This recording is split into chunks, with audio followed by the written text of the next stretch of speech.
নমস্কার বন্ধুরা, অর্কট থেকে শোনার আড্ডায় আপনাদের আরও একবার স্বাগত জানাচ্ছি। আজ আমার সঙ্গে যিনি বসে রয়েছেন তাকে আশ্চর্যময়ী বলবো, তাকে একজন যোদ্ধা বলবো, কি নামে যে তাকে ডাকবো আমি জানি না। আমার প্রিয় মঞ্চাভিনেত্রী তিনি, আমার প্রিয় মা তিনি, একজন ফাইটার, একজন প্রকৃত লড়াকু। আমি তার মধ্যে গত কয়েক বছর বারবার খুঁজে পেয়েছি। আমাদের নানা দুঃসময়ে, আমাদের নানা ভাঙা গড়ায় তিনি দাঁড়িয়ে রয়েছেন প্রেরণার মতো। আবার তিনি একজন অসামান্য মেয়েও, সুযোগ্য কন্যা বলতে যা বোঝায় তিনি তাই। আর তার বাবার নাম সৌমিত্র চট্টোপাধ্যায়। আমি বসে আছি পৌলমী বসুর সঙ্গে। আজকে আমাদের আড্ডা মঞ্চাভিনেত্রী, নাট্য নির্দেশক, নৃত্যশিল্পী পৌলমী বসুর সঙ্গে। আমরা কথা বলবো সৌমিত্র চট্টোপাধ্যায়কে নিয়ে, আমরা কথা বলবো তার স্মৃতি নিয়ে, অবশ্যই কথা বলবো পৌলমী বসুর নিজস্ব যাত্রা, নিজস্ব লড়াই নিয়ে। পৌলমীদি, দীর্ঘদিনের পরিকল্পনা বাস্তবায়িত হচ্ছে। I am honour, delighted. আমি খুব খুশি তোমাকে অবশেষে এখানে আনতে পারলাম। আমি লোভটা সামলাতে পারছি না এটা বলার যে তখন আমি বোধহয় কলেজে পড়ি, আমার যখন তোমার সঙ্গে প্রথম পরিচয়, একটা গান বাজনার আড্ডায় ল্যাডলিদার বাড়ি তুমি এসেছিলে। তখন থেকে তোমায় চিনি, তোমার কাজ একটু একটু একটু করে দেখি। সেটা আমাদের বেড়ে ওঠার সময় আর কি। সেইখান থেকে চলতে চলতে আজকে আমরা বসে কথা বলছি। ফলে মানুষ পৌলমী বসু তিনিও আসবেন, সৃষ্টিশীল পৌলমী বসু তার কাজের জায়গা সেটাও আসবে আমাদের আলোচনায়। তবে সবার আগে যে কথাটা না বললেই নয়, তাহলে তোমার বাবা। একজন বাবা আমরা যখন বাইসাইকেল থিফে দেখি যে তার ছেলের কাছে মানে একটা বটগাছের মতো হয়ে ওঠে। সাইকেলটা চুরি হয়ে গেছে, ওরা জানে না এরপর ওদের জীবনে কি আছে। শেষমেশ ওদের কাছে একটা জিনিসই থাকে যে ওরা ওই সূর্যাস্তের দিকে বাবা আর ছেলে হাত ধরে চলে যায়, এগিয়ে যায়। মানে জীবনে যাই আসুক জীবনকে ওরা এমব্রেস করে। তোমার বাবা তোমার কাছে হাউ ডু ইউ ডিফাইন, তুমি কিভাবে তার কথা আজকে যখন ভাবো, তার রোলটা, তার ভূমিকাটা, তিনি ঠিক কেমন ছিলেন তোমার কাছে? একটা বাক্যে বলতে গেলে ওই বাইসাইকেল থিফের মতোই উনি আমার হাত ধরে আমাকে সূর্যের দিকে এগিয়ে নিয়ে গেছেন সারা জীবন। সেটা কখনো সচেতনভাবে, মানে আমি সচেতনভাবে বুঝতে পেরেছি, কখনো আমি বুঝতেই পারিনি, কিন্তু পরে বুঝেছি যে এই তো বাপি তো ঠিক আমায় এগিয়ে নিয়ে গেল। আসলে কি বলো তো, বাবা, আমি বাপি বলেই বলছি, যেহেতু আমি বাপি বলে বলতাম, ডাকতাম বাপিকে। উনি না বন্ধুর মতো একজন মানুষ ছিলেন, বাবার থেকে বেশি বন্ধু ছিলেন বেশি। এবং উনি সবসময় নিজের বাবা সম্বন্ধেও এটা বলতেন। আমার বাপির বাবা অনেক তাড়াতাড়ি মারা গিয়েছিলেন যখন আমার ঠাকুরদার 55 বছর বয়স বা 56, তখন উনি মারা গিয়েছিলেন। তাতে আমার বাবা ভীষণ কষ্ট পেয়েছিলেন। আমার বাবা সবসময় বলতেন তোমার দাদু ছিল আমাদের বন্ধুর মতো মানুষ। আর একটু আগে তুমি বললে না বটগাছের মতো, আমার দাদু আমার বাবাকে বলেছিল যে মানুষ হবে আগে, একটা বটগাছের মতো মানুষ হবে যার ছায়ার তলায় এসে লোকে আশ্রয় পেতে পারে। সেটা সারা জীবন বাপি আমাদের বলে গেছে যে মানুষ হয় বটগাছের মতো মানুষ হও, তোমার ছায়ায় যাতে মানুষ এসে আশ্রয় পায়। এবং ছোটবেলাটা সত্যি বলছি,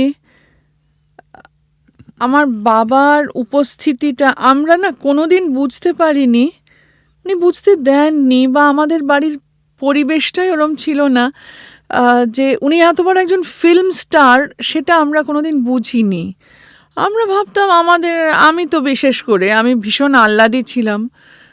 আমি ভাবতাম আমার বাবাই মানুষটা, আমার মানে আমি বললে উঠবে, আমি বললে বসবে, একদমই আমার কথায় চলবে, আমার কথায় সমস্ত কিছু হবে। এবং সারা জীবন উনি আমাকে ওই অনুভূতিটা দিয়ে এসেছেন যে আমি ওনার জীবনে সব থেকে ইম্পর্ট্যান্ট। এবং মজার কথা, আমার দাদাও সেটা বলে, আমার দাদাও এটা ফিল করে যে আমার দাদা ওনার জীবনে সব থেকে ইম্পর্ট্যান্ট। আমার ছেলে মেয়ে ফিল করে যে তারা ওদের, আমার বাবার জীবনে সব থেকে বেশি ইম্পর্ট্যান্ট। উনি যে আমাদের এতটা সময় দিতেন, এবং সেই সময়টা এত সুন্দর সময়, মানে আমাদের বাড়িতে জানো তো কোনো দিন বলার অবকাশ ছিল না বোর লাগছে, ভাল লাগছে না, এইসব বলার অবকাশ ছিল না। বোর লাগা আবার কি, পৃথিবীতে এত বই আছে, পড়ো, যত পারো বই পড়ো।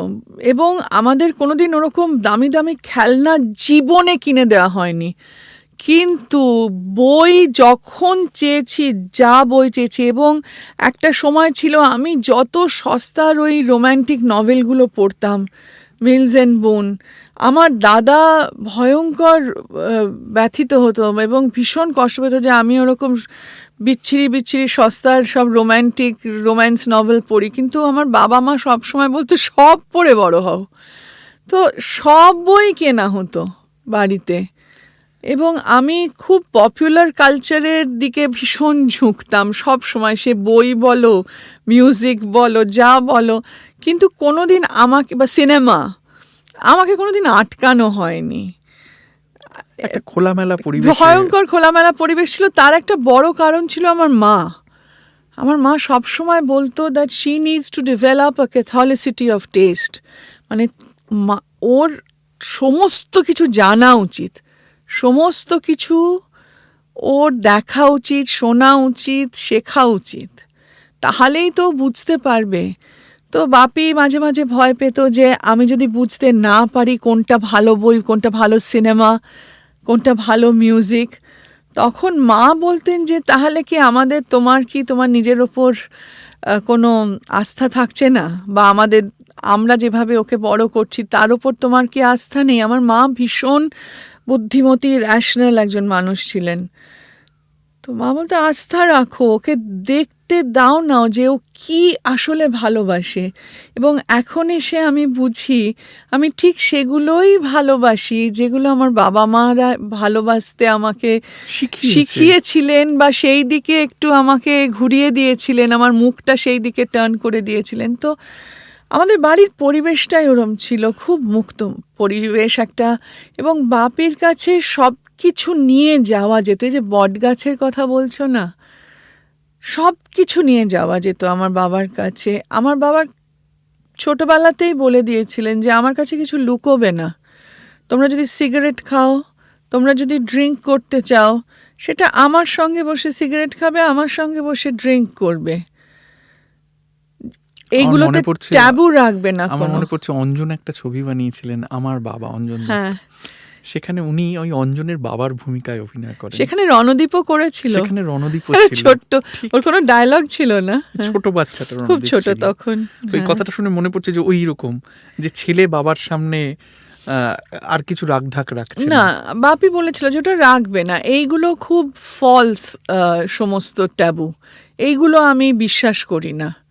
এবং উনি এও বলেছিলেন যে তোমরা যদি কাউকে ভালোবাসো, সে যেই হোক পৃথিবীতে, নির্দ্বিধায় এসে আমাদের কাছে বলবে, কোনো দ্বিধা করবে না, কারণ পৃথিবীতে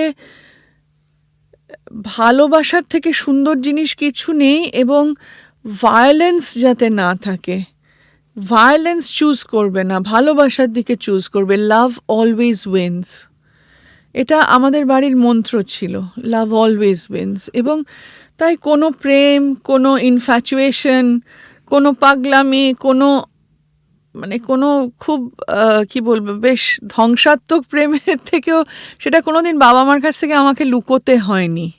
যখন বড় হয়েছি, একটি ছেলের সঙ্গে আমার আমি তাকে ভীষণ পছন্দ করে ফেলেছিলাম, কিন্তু আমার মা ইন হার ইনফিনিট উইজডম বুঝতে পেরেছিলেন সে একেবারেই আমার জন্য ঠিক না। মা আমাকে খুব চেষ্টা করেছিলেন সেখান থেকে সরে আসার জন্য, কিন্তু আমি খুব কেঁদে টেঁদে বাপিকে বলেছিলাম, বাপি আমি যদি ওর সঙ্গে না মিশি, আমি কি করে বুঝবো আমার জন্য না।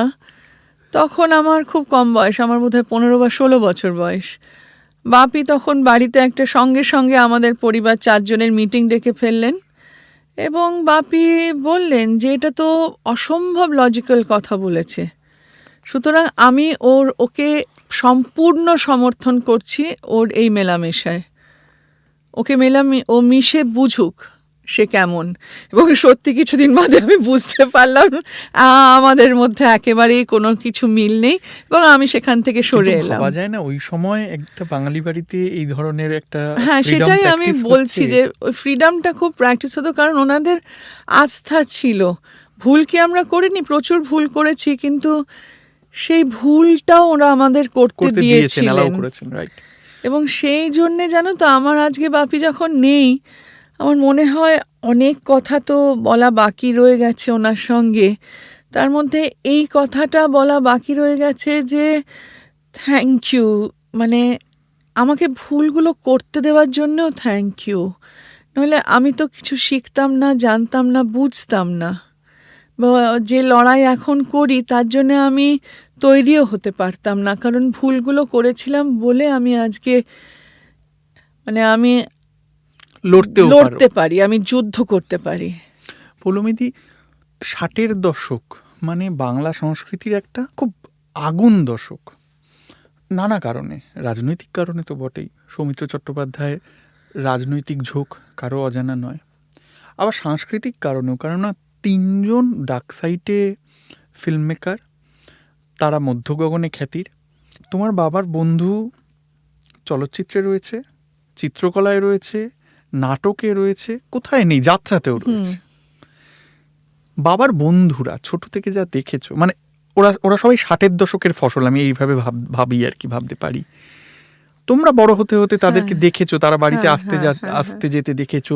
তুমি আমাকে বলছিলে যে বাবার বন্ধুরাই আমাদের আত্মীয়। হ্যাঁ, বাবার বন্ধুদের কথা একটু বাল্যস্মৃতি থেকে বলো না। হ্যাঁ, আমার বাবা মাদের একটা নানা রকম বন্ধুর সব দল ছিল। এক দল ছিল ডাক্তার, কারণ আমার বাবা সে মেডিকেল কলেজে আড্ডা মারতে যেত, সেই তখন থেকে সে বন্ধুত্ব সব তৈরি হয়েছিল। এবং তাদের সঙ্গে আমরা খুব ঘুরতাম, বেড়াতাম, তারা আমাদের বাড়িতে আসতো, গল্প করতো, আড্ডা মারতো, আমরা তাদের বাড়িতে যেতাম। বাপি তাদের সেই ডাক্তারের অ্যাসোসিয়েশনের জন্য বাপি তাদের নাটক ডিরেক্ট করে দিত।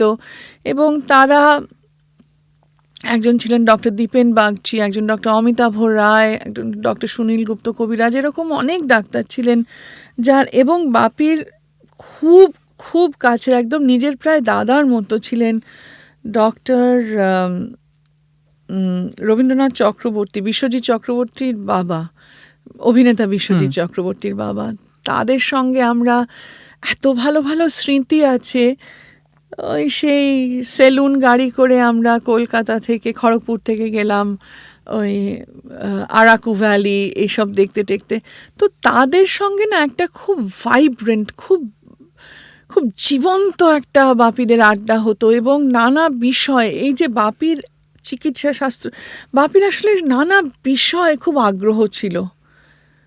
চিকিৎসা শাস্ত্র নিয়ে আগ্রহ, পরিবেশ নিয়ে আগ্রহ। যখন এই এনভায়রনমেন্ট নিয়ে কথাটা ফ্যাশনেবল হয়ে যায়নি, তখন থেকেও বাপি, তখন আমাদের ছোটোবেলা থেকে, আমার মার ভীষণ গাছপালার শখ ছিল আমাদের ছাদে, পরে গলফ্রিনের বাড়িতে এসে বাগান বানানো, এ করে বলে না গ্রিন থাম, আমার মা ছিল। মা সে বোধহয় মানে খুব শুকনো মাটিতেও সুন্দর গাছ গজাতে পারতো মা। তো আমাদের সবসময় সেটা নিয়ে শেখানো হতো, কথা বলা হতো। তো ডাক্তারদের এই দলটা খুব মজার ছিল, খুব ভাইব্রেন্ট ছিল। এবং তারা শুধু যে ডাক্তার ছিল তা না, তাদের এই সারা পৃথিবী নিয়ে আমাদের বাড়ির আলোচনাগুলো কোনোদিন কোনো গসিপ শুনিনি, জানো তো, বা কাউকে নিয়ে আলোচনা শুনিনি।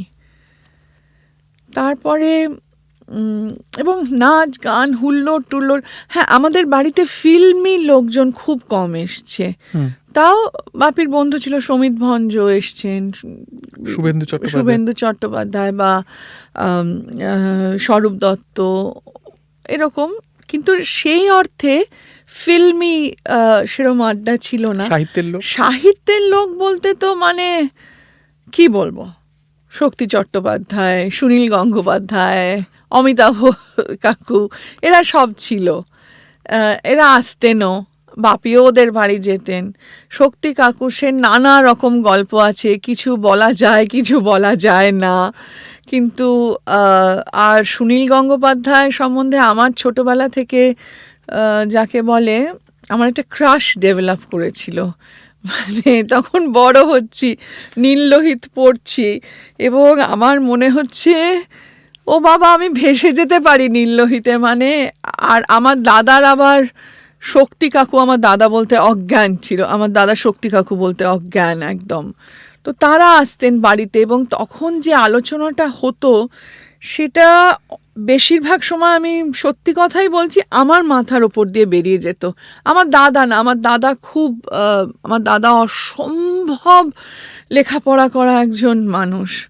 তো আমার যেহেতু সেই অগাধ জ্ঞান নেই, অনেক সময় ছোটবেলায় সেই আলোচনা আমার মাথার ওপর দিয়ে বেরিয়েছে। তোমার বয়সটাও তো কম তখন। হ্যাঁ, বয়সটাও কম, কিন্তু আমি বলছি যে এরা আসাতে আমি সব সময় বুঝতাম, এবং আমাকেদের বোঝানো হতো যে তোমার বাবাকে, এটা আমার মা পরিষ্কার করে আমায় বোঝাতো যে তোমার বাবা কে সেটা কিন্তু তোমার পরিচয় না, তোমার নিজের পরিচয় তৈরি করো। তুমি যদি শুধু ডিসাইড করো যে তুমি ঘর ঝাঁট দেবে আর মুছবে, তাহলে তুমি পৃথিবী ভালো করে ঘর ঝাঁট দাও, মুছো, সেটা করো। তুমি যদি রান্না করতে চাও, খুব মানে ভালো শেফ হও, তুমি যা খুশি করতে পারো, কিন্তু যেটা করবে সেখানে ডেডিকেশন লাগবে, পরিশ্রম লাগবে। আমরা এগুলো দেখতাম আর ভাবতাম যে এরা যারা আসছেন আমাদের বাড়িতে, তারা কত সব, মানে কি অসম্ভব তাদের মেধা, তাদের কি অসম্ভব তাদের জ্যোতি, তাদের দীপ্তি। আর আমি না হাঁ করে থাকতাম, আমাদের সবসময় মনে হতো যে আমরা কোনোদিন এখানে পৌঁছতেই পারবো না। কিন্তু যখন বাপিমাকে বলতাম, বাপিমা ভীষণ বলতো, নাই বা পৌঁছলে তাতে কি হয়েছে, কিন্তু চেষ্টা তো করতে হবে, রাস্তাটা তো ঠিক রাখতে হবে। হ্যাঁ, এবং আমাদের বাড়িতে সত্যজিৎ রায় আসতেন, আমরা ওনার বাড়ি, উনি যত না আসতেন আমরা বেশি ওনাদের বাড়ি যেতাম। তো ফিল্ম বলতে সত্যজিৎ রায়ের বাড়িতে তো বাপি প্রত্যেক রবিবারই প্রায় যেত, আর ট্যাঁকে করে আমাকে নিয়ে যেত, রোববারের আড্ডা, আর আমাকে নিয়ে যেত ট্যাঁকে করে। সেটাও যে কি এনরিচিং সেটা পরে বুঝেছি। সত্যজিৎ বাবু এত মানে অদ্ভুত মানুষ ছিলেন। আমি স্কুলে ওই আর্ট অ্যান্ড ক্রাফট ক্লাস হয়, তো আমাকে শেখানো হয়েছিল সব পাতা কেটে কেটে মানে অনেক কিছু বানাতে। তারপরে গরমের ছুটিতে মা বলল যে এবার আমাদের কোথাও যাওয়া হচ্ছে না, তোমায় আমি একটা বই কিনে দিচ্ছি, এই বইটা দেখে দেখে তুমি সব বানাও, সব কেটে কেটে। তো আমি অনেক সুন্দর সুন্দর ফেল্ট কেটে কেটে আমি বুকমার্ক বানিয়েছিলাম। তো সব একটা ডক্টর দীপেন বাগচিকে দেবো, দীপেন জেঠুকে দেবো, একে দেবো, তাকে দেবো। তো মা বলল যে একটা মানিক জেঠুকে দেব। তো আমি গেছি বাপির সঙ্গে, মানিক জেঠুকে দিয়েছি। উনি এত, মানে কি বলবো, যে একটা ছোট বাচ্চাকে রেসপেক্ট দেওয়া, আমরা না বাচ্চাদের সঙ্গে ভীষণ ওপর থেকে কথা বলি, উনি কোনোদিন বলতেন না, উনি কিন্তু সমানভাবে কথা বলতেন। সেই কারণে তো প্রতিটি বাচ্চার চিঠির উত্তর দিতেন। একদম তাই। তো উনি কিন্তু আমি পরে দেখেছি সেই ওই টিয়া পাখি, মানে সেই সেই সেই বুকমার্কটা উনি কিন্তু ব্যবহার করছেন, এবং সে করছেন। এবং ওনার যে মিউজিক, উনি বলতেন তুমি বসো মিউজিক শোনো বলে উনি চালিয়ে দিতেন, আমি বসে বসে শুনতাম। আমার দাদা বেহালা কিরম বাজাচ্ছে, আমার দাদা যেত বেহালা শোনাতো।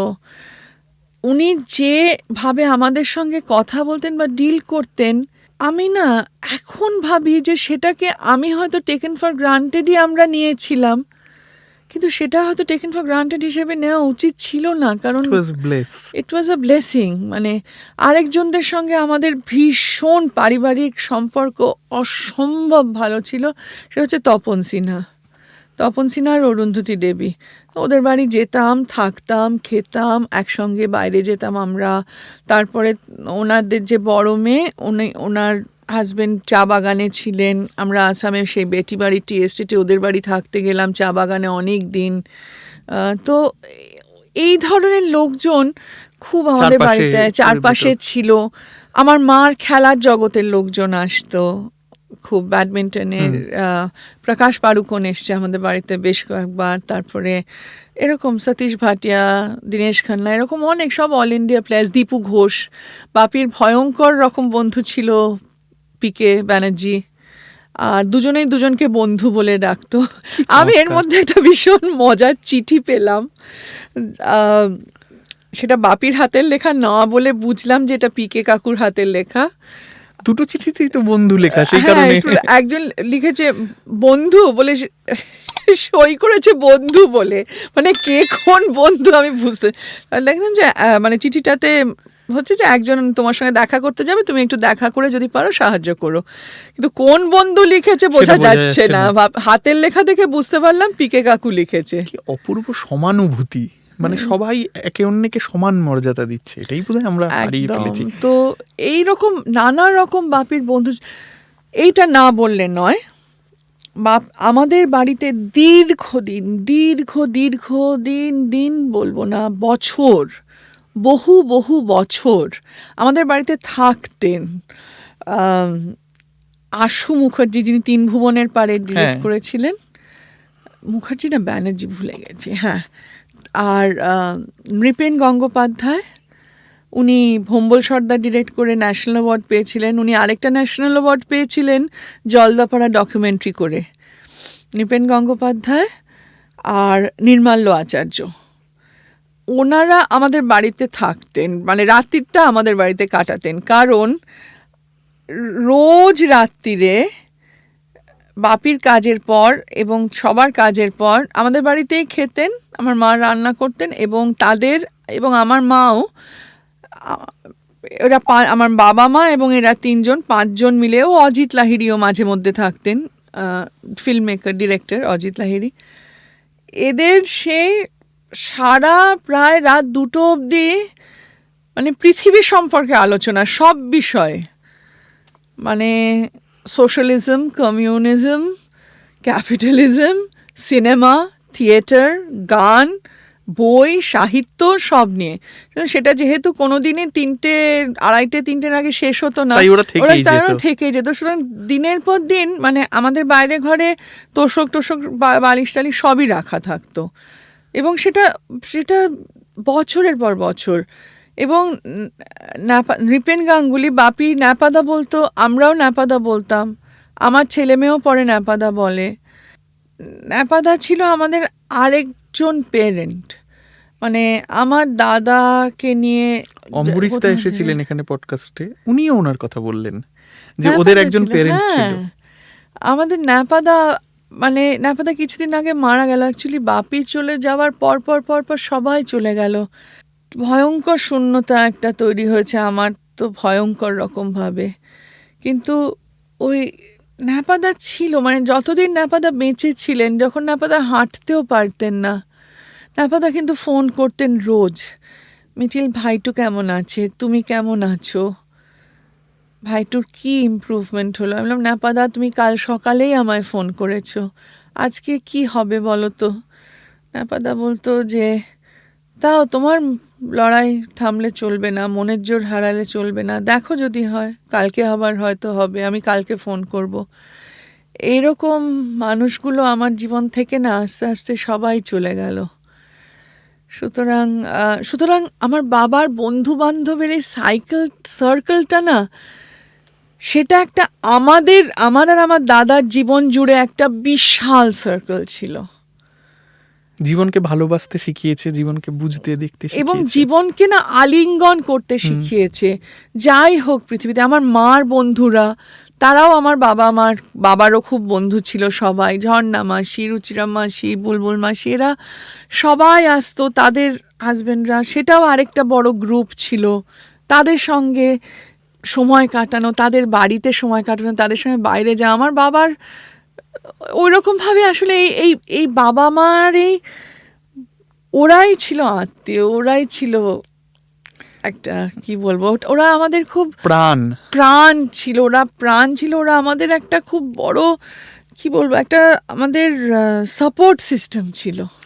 পৌলমীদি, তুমি যখন তোমার বাবাকে দেখছো, তিনি অনেকগুলি মাইল ফলক পার করে ফেলেছেন, বাঙালিটাকে চেনে, আপামর বাঙালিটাকে চেনে, এবং তার তখন খ্যাতির মধ্য গগনে, ফলে কাজেরও মধ্য গগনে। অভিনেতার প্রস্তুতি, তার তার ব্যক্তিগত সংলাপ নিজের সঙ্গে নিজে, হয়তো কাল রিহার্সাল আছে, কাল হয়তো নাটকের রিহার্সাল আছে, কাল হয়তো ছবির রিহার্সাল আছে বা ছবির শ্যুট আছে, ওনার প্রস্তুতির কথা একটু বলো তো, দেখেছো যা। উনি খুব ডিটেলড হোমওয়ার্ক করতেন। ধরো একটা ময়ূরাক্ষী সিনেমাটা, যেখানে ওনার অ্যালজাইমার্স হচ্ছে, উনি বেশ যবে থেকে এই সিনেমাটা হবার কথা হচ্ছে তবে থেকে উনি বই পড়েছেন, তো এক গাদা বই কিনে এনেছেন অ্যালজাইমার্স নিয়ে, ডাক্তারদের সঙ্গে গিয়ে কথা বলেছেন দিনের পর দিন, জানতে চেয়েছেন, গিয়ে অ্যালজাইমার্স পেশেন্ট উনি ডাক্তারদের থ্রুতে, এটা তো তাকে পরিচালক বলে দেয়নি, না এটা বলেননি, উনি নিজেই করেছেন, সেটাই। অ্যালজাইমার্স পেশেন্টদের অবজার্ভ করেছেন এবং প্রচুর পড়েছেন। এবং ওনার এই ডায়েরি এডিট করতে গিয়ে দেখি যে ওনার অনেক লেখা আছে এই নিয়ে, যে নিউরোলজিক্যাল ডিসঅর্ডার হলে কি হতে পারে, কি হয় বা কি না হয়, বা এইগুলো উনি অনেক দিন ধরে কিন্তু প্রিপেয়ার করতেন। এই নয় যে উনি একদিন দুদিন আগে বা এক সপ্তাহ আগে, তা না, একটা কনসিডারেবল অ্যামাউন্ট অফ টাইম উনি দিতেন এক একটা চরিত্রের পেছনে। সেটা নিয়ে উনি রীতিমতো পড়াশুনো করতেন, প্র্যাকটিস করতেন নিজে বসে। তাহলে কি আমি এইভাবে বসবো? তার বসাটা একটা যদি এই চরিত্রটার হয়, তা সে নিশ্চয়ই এইভাবে বসবে না। হ্যাঁ, বা তার ব্যাকগ্রাউন্ড কি, সে নিশ্চয়ই মানে সে যদি উচ্চ শিক্ষিত একজন মানুষ হয়, সে তো হরিশ্চন্দ্রপুরের মাতালের মতো কথা বলবে না একজন, ওরকম। বাপি ভীষণ স্টাডি করতো, ভীষণ হোমওয়ার্ক করতো, ভীষণ হোমওয়ার্ক করতো। একটা নাটক যখন লিখছেন, সেই লেখার পাশে, যে নাটকের পাশে যে নোটস তৈরি করতেন, যে চরিত্র, ওনার কিং লিয়ারের স্ক্রিপ্ট দেখছিলাম, একটার পর প্রত্যেক পাতায় ওনার নিজস্ব নোটস, ওনার চরিত্র নিয়ে। লিয়ার কেন এই কথাটা বললেন, লিয়ার ওনার মেয়েকে এই কথাটা বললেন কেন, তাহলে কি লিয়ার ভাবছে যে ওর মেয়ে এইরকমভাবে রিয়্যাক্ট করতে পারে, সেই জন্যে লিয়ার আগে থেকে এই কথাটা বললেন? বা যিনি লিয়ারের মেয়ের অভিনয় করছেন, ওনার এটা লিখেছিলেন বোধহয় দ্বিতীয় বা প্রথম মেয়ের সম্বন্ধে, গণরেল বা এর সম্বন্ধে, যে তাহলে কি গণরেলের এইভাবে রিয়্যাক্ট করা উচিত? যদি সে এইভাবে রিয়্যাক্ট করে, তাহলে লিয়ারের এইভাবে কিভাবে লিয়ার রিয়্যাক্ট করবে? ডিটেলড ওনার প্রস্তুতি। উনি কোনো কিছু, আমি কোনো দিন দেখিনি অপ্রস্তুত হয়ে গেছেন। উনি আমায় সব সময় বলতেন, অপ্রস্তুত থাকার নাম বর্বরতা। এটা মাও জেতুংয়ের বিশাল বড় উক্তি। উনি আমাকে বলতেন যে এটা কখনোই করবে না। এর মধ্যে রাজনীতি নিয়ে কিন্তু এটা না, এটা হচ্ছে ওনার জীবন দর্শন ছিল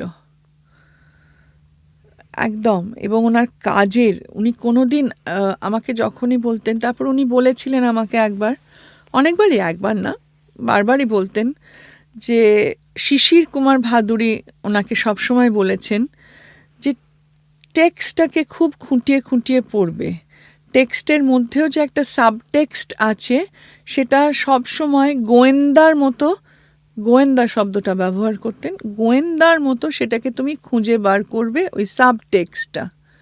বারবার টেক্সট পড়তে বলতেন। এবং গুরু শিষ্যের সংলাপ কেমন, শিশির কুমার ভাদুরীর থেকে উনি শিখছেন, উনি বারবার বলছেন যে তার থেকে উনি কি কি শিখেছেন। হ্যাঁ, কিন্তু শিশির কুমার সিনেমাকে ভালোবাসতেন না, না শিষ্য কিন্তু ওইভাবে সমর্পণ করছে না। সে তো নতুন বিশ্বকে চিনতে হ্যাঁ, পেরিয়েছে, সে বলছে আমি নিশ্চয়ই। প্রথম থেকেই সিনেমা ভালোবাসি, আমি সিনেমা দেখতে ভালোবাসি, আমি সিনেমার হ্যাঁ, বিষয় একেবারেই, আশয়গুলি হ্যাঁ। কলেজে পড়তে পড়তেই, আমি পড়েছি যে উনি লিখেছেন হ্যাঁ। কলেজে পড়তে পড়তেই ঠিক করে নি যে আমি অভিনয়টাই করব। অভিনয়টাই করবেন। তো সুতরাং ওনার এই প্রস্তুতি পর্বটা সত্যি ছিল দেখার মতো।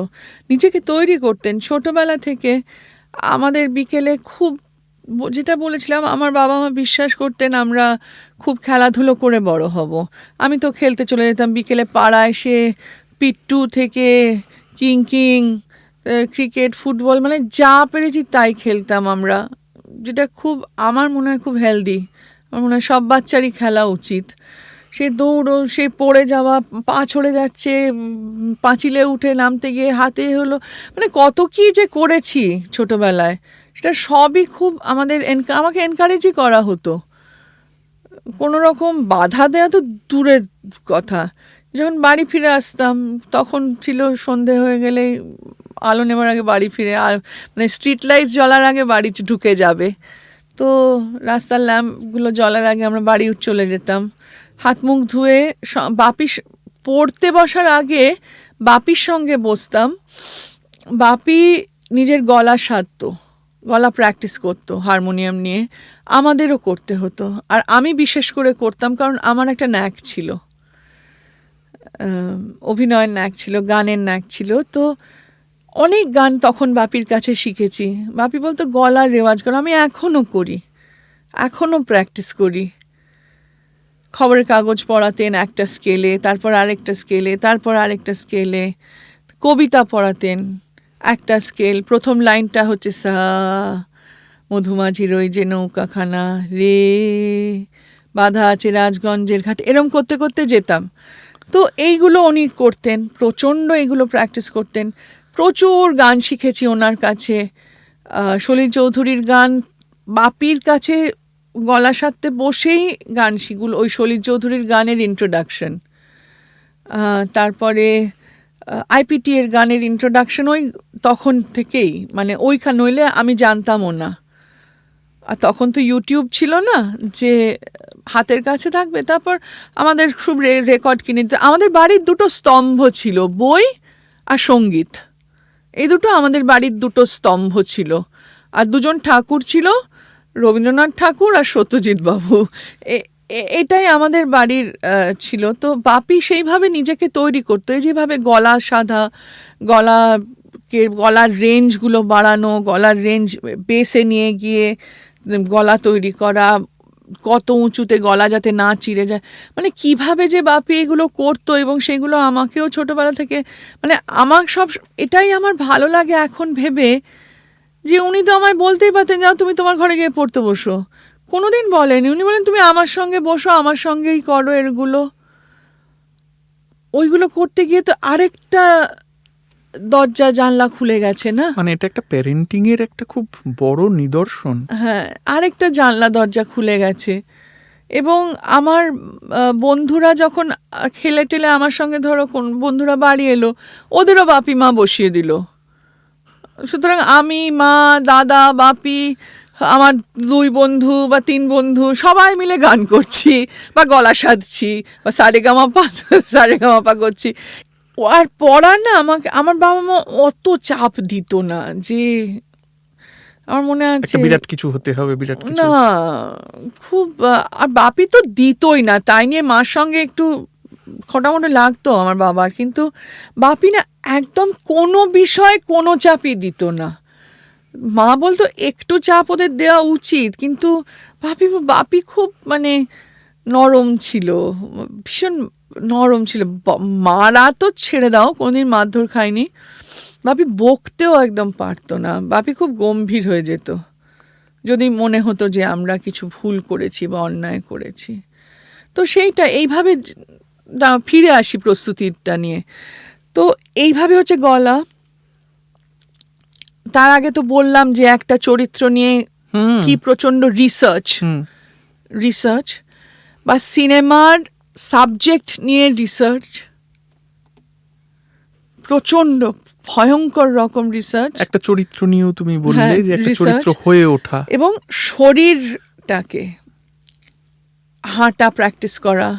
বাপি মাথায় বই নিয়ে ঘন্টার পর ঘন্টা হাঁটতো। তারপরে সকালবেলা উঠে, সেটা অবশ্য আমার মা তৈরি করেছিল। আমার মা একটা সময় বাপিকে বলল, তখন আমি শুনেছি এটা, তখন আমি খুবই ছোট বা আমি হয়তো হইনি। আমার মা তো খেলাধুলো করতো। আমার মা বলেছিল যে সৌমিত্র, তোমার হাত পা ভীষণ লিকলিকে রোগা হয়ে যাচ্ছে, এটা মানে চেহারাটা নায়ক সুলভ একদমই লাগছে না তোমাকে, হয় তুমি কোনো গেম খেলো বা তুমি যোগব্যায়াম করো, এক্সারসাইজ করো। তারপরে মা সঙ্গে মনতোষ রায়, উনি তখন বডি বিল্ডার ছিলেন, ওনার সঙ্গে মার খুব আলাপ ছিল ভালো, ওনাকে নিয়ে এলো, উনি বাপিকে গাইড করতেন কিভাবে এক্সারসাইজ করতে হবে। বাপি শেষ দিন অবধি এক্সারসাইজ করে গেছেন, হাঁটতে যেতেন রেগুলার। তো নিজেকেও বাপি বলতো যে নিজের শরীরটা নিজের দখলে না রাখলে আমার বডি ল্যাঙ্গুয়েজ, একটা চরিত্রর তো বডি ল্যাঙ্গুয়েজ আছে, তার তো শুধু মুখের এক্সপ্রেশন বা না, চরিত্রর বডি ল্যাঙ্গুয়েজটাকে আমায় ঠিক করতে হবে। মানে সে কত রকম চরিত্র, তার কত রকম বডি ল্যাঙ্গুয়েজ, কত শেডস কত, আছে। হ্যাঁ, সুতরাং আমার শরীরটা যদি আমার দখলে না থাকে তাহলে আমি কি করে। উনি অনেক সময় দিতেন, খুব পরিশ্রম করতেন, উনি অসম্ভব পরিশ্রমী অভিনেতা ছিলেন। এবং আমি যখন বলতাম এই মানে ঘ্যান ঘ্যান করতাম বা বাপি বলতেন যে না মিটিল, আমি যে জায়গায় আমি যদি আমার কাজটাকে ভালোবাসি, সেই ভালোবাসার দাম তো আমায় দিতে হবে। উনি শেষ অবধি, যেসব ইন্টারভিউ আমি তোমার সঙ্গে কথা বলবো বলে দেখেছি, উনি শেষ অবধি যখন জিজ্ঞেস করা হয়েছে এত কাজ, উনি বলেছেন এটা তো আমার কাজ, এটা আমার ওয়ার্ক, এটা আমার প্রফেশনাল জায়গা, রোজগার, আমি এটা ভালোবেসে চয়েস করেছি, আমার কোনো ফিরে আসা নেই। একেবারেই না। এবং উনি বলতেন যে, বার বলতেন, জিনিয়াস ইজ 1% ইন্সপিরেশন, 99% পার্সপিরেশন। উনি এটা ভয়ঙ্কর রকম বিশ্বাস করতেন যে পরিশ্রমটা দরকার, এবং ডিসিপ্লিন ছিলেন। এবং ওনার ভাবনা চিন্তা এতটা পরিষ্কার, আমি আজকাল পরশুর প্রান্তে অনুসূয়া রায়চৌধুরীর সঙ্গে ওনার যে দীর্ঘ সংলাপটা সেটাই পড়েছি। উনি বলছেন আমি নায়কোচিত চরিত্রাভিনেতা হতে চাই। এই কথাটা আমি এর আগে কখনো কোথাও শুনিনি। মানে নায়ক যেমন অভিনয় জানে না, তাকে ততটা অভিনয় করতে হয় না কারণ সে নায়ক, কিন্তু চরিত্রাভিনেতার দায় থাকে। আমি চরিত্রাভিনেতার দায়টা নিতে চাই নায়ক হয়ে, সেই অভাবনীয়। এই হ্যাঁ, সুতরাং ভাবতে পারাটা, তার জন্য উনি কিন্তু খুব পরিশ্রম করেছেন। আমি ট্যালেন্ট কি ছিল না, অসম্ভব ট্যালেন্টেড ছিল, কিন্তু উনি সব সময় বলতেন ওটা 1%। তাকে ট্যালেন্টটাকে তোমায় শান দিতে হবে, ট্যালেন্টে হবে না। আমি সুতপা শিকদারের সঙ্গে কথা বলছিলাম ইরফানের বিষয়ে। সুতপা বলছিলেন দেখুন, এটা আমার, এই যে ইরফান নানা জায়গায় বলে আই অ্যাম হিজ 24/7, এটা সত্যি। আমার ছেলে বলে যে তুমি তোমার জীবনটাকে আসলে তুমি এক্সপ্লয়েটেড হলে, বাবিল বলে। আমি তেমন মনে করি না, আমি এটাকে এমব্রেস করি। আমার একটা চয়েস ছিল, আমার ভালো লেগেছে। ইরফানের মতো একটা মজার মানুষ যাকে ছোটবেলা থেকে দেখছি, তার সাথে গোটা জীবনটাই ঘুরে বেড়ালাম, যে তার সাথে আমার ভালো লেগেছে, আমার কোনো গ্লানি নেই। এই মানুষটাকে তো তোমার মা সারা জীবন দেখেছে। আমার মনে পড়ছে একটা সৌমিত্রর সাক্ষাৎকারে পড়েছিলাম, সৌমিত্র বলছেন যে দীপা আমি যে প্রথম প্রেমের চিঠিটা পেয়েছিলাম, প্রথম প্রেমপত্রটা, সেটা রেখে দিয়েছিল। আমি বলছি তোমার মায়ের একটা স্পোর্টসে কেরিয়ার ছিল, তিনি কি করে এই অভিনেতা সৌমিত্রর হয়ে ওঠার সঙ্গে সঙ্গে, তার নির্মাণের সঙ্গে সঙ্গে কি করে চললেন, অতটা পথ কি করে হাঁটলেন? আমার বাপির সঙ্গে আলাপ হয়েছিল যখন আমার মা ক্লাস 8-এ, আমার বাপি বোধহয় ক্লাস 11। তো তখন সেই থেকে আস্তে আস্তে আস্তে আস্তে ওদের সম্পর্কটা গড়ে ওঠে। এবং আমার মা খুব ভালো পড়াশোনায় ছিলেন, মানে ভীষণ শার্প ছিলেন। আমার মা সেতার বাজাতে পারতেন, আমার মা ইকেবানা করতেন, আমার মা অসম্ভব লেখাপড়া করতেন। তার সঙ্গে সঙ্গে উনি একটা খুব ভালো স্পোর্টসম্যান ছিলেন। ওনাকে আমার দাদু খুব কনজারভেটিভ ছিল, তো বিয়ের আগে বেশি খেলাধুলো করতে দেয়নি। হ্যাঁ, একটু খেলো, ক্লাবে খেলো, তারপর আমার সঙ্গে গাড়িতে ওঠো, বাড়ি চলো, এরকম। কিন্তু দাদা হওয়ার পর, মার বিয়ের পরপরই দাদা হয়, তারপরে বাপির তখন কাজ আস্তে আস্তে বাড়ছে, তো মার একটু বোর্ড লাগতো, মা কি করব। তখন পিকে ব্যানার্জি আর বাপি মা পিকে ব্যানার্জি বাপি আর মাকে নিয়ে যায় দীপু ঘোষের কাছে, কারণ মা ব্যাডমিন্টন পছন্দ করতো। তো ওই প্রথম দিন খেলা দেখেই কাউকে না বলে দীপু ঘোষ আমার মার নামটা লিখে দেয় ওই এর জন্য, ব্যাডমিন্টন স্টেট চ্যাম্পিয়নশিপের জন্য। মা তো জানেই না, হাতে তখন 2 মাস না কত সময় বাকি। তো মা তো খুব পরিশ্রম করে এবং জেতে। তারপর থেকে তো মা পরে বেঙ্গলের ক্যাপ্টেনও হয়, সব হয়। মাঝখানে আবার একটা ব্রেক নেয় মা, তখন আমি হলাম 4-5 বছর পর আমি হলাম, তখন ব্রেক নিল মা, আবার ফিরে গেল। অনেক দিন অবধি খেলেছে এবং ব্যাডমিন্টন অ্যাসোসিয়েশনেরও অনেক দিন কর্মকর্তা ছিলেন মা। তো মা ছিল আমাদের বাড়ির কি বলবো, যে আমাদের বাড়ির ভিত, যার ওপর আমরা সবাই থেকেছি। মানে আমরা যা যা হয়েছি, যেটুকু হয়েছি, যা করেছি, ইনক্লুডিং সৌমিত্র চট্টোপাধ্যায় যিনি হয়েছেন আমার মার জন্য। বললাম তো তোমায়, বাপির চেহারা টেহারা করা, বাপির খাবার দাবার, বাপির পুরো সেক্রেটারির কাজ, মানে বম্বের ফিল্ম স্টারদের যেরকম সেক্রেটারি থাকে, বাপির তো ওইসব ছিল না। এখনকার ফিল্ম স্টারদের সবার আছে, তাদের এক একটা টিম থাকে। তো বাপির সময় তো আর ওই টিম ফিম কিছু ছিল না, মাই সমস্ত। কি জামা কাপড় পরবে, আমার মা দারুণ বাটিক করতো, সেই তখনকার দিনে বাটিকের সব টি শার্ট বানিয়ে দিত বাপিকে, তো কুর্তা বানিয়ে দিত। বাপির জামা কাপড় থেকে শুরু করে সমস্ত কিছু মা হ্যান্ডেল করতো। আমাদের পড়াশুনো, আমাদের লেখাপড়া, তারপরে মা খেলতো। মানে মার মানে মা যে সে কাজ করতে পারতেন, আমি খুব কম মানুষকে দেখেছি ওইভাবে একজন সব কিছু সামলাতে কাউকে। এবং আমার মা খুব কি বলবো, আমার মা না কখনো আতুতুতু করে কারোর সঙ্গেই কোনোদিন কথা বলতে না, কারোর মন জুগিয়ে চলার বান্দা তিনি ছিলেন না। একেবারে পরিষ্কার কাট কথা বলতেন। এবং বাপির কোনো অভিনয় বা বাপির কোনো কাজ মা এমন চুলচেরা বিশ্লেষণ করতেন, সেটা বাপি খুব অ্যাপ্রিসিয়েট করতো। কারণ ওই একটা জায়গা যেখানে বাপি জানতো যে বাপি কোনোদিন মিথ্যে শুনবে না, অযথা প্যাম্পার্ড হবে না। কোন অযথা প্যাম্পার কোনো রকম প্যাম্পার ছিল না। মা হচ্ছে পুরো স্ট্রেট ব্যাটে ফ্রন্ট ফুটে খেলতো একদম পুরো। 1997-এ নাটকের দল তৈরি হলো মুখোমুখি। হ্যাঁ, কিন্তু সেটা বাপিকে বাদ দিয়েই তৈরি হয়েছিল। বাপি পরে সেখানে কাজ করতে যান। আমি এটি প্রশ্ন ছিল যে কেন উনি বলতেন যে আমার পক্ষে একটা দল চালানো সম্ভব না। দলের এই যে পেপার ওয়ার্ক, এই যে মানে যেগুলো আর কি অ্যাডমিনিস্ট্রেটিভ কাজ, সেগুলো বাপির দ্বারা একদম হতো না। পৌলমী, তুমি তো নাচের জগতে ছিলে দীর্ঘদিন নাচের জগতে। বাবা না মাকে এগিয়ে দিয়েছিল? মা খুব ছোটবেলায় বুঝতে পেরেছিল যে আমার নাচে খুব ইন্টারেস্ট, তো তখনই নাচের ক্লাসে নিয়ে যায়। এবং আমি আস্তে আস্তে আমি খুব তাড়াতাড়ি প্রফেশনাল হয়ে যাই, যেটা আমি মনে করি হয়তো এখন, মানে ইন হাইন্ডসাইট, ইন রেট্রোস্পেক্ট, এখন আমার মনে হয় যে আমার প্রফেশনাল কেরিয়ারটা কিন্তু শুরু হয়েছিল যখন আমার 11-12 বছর বয়স।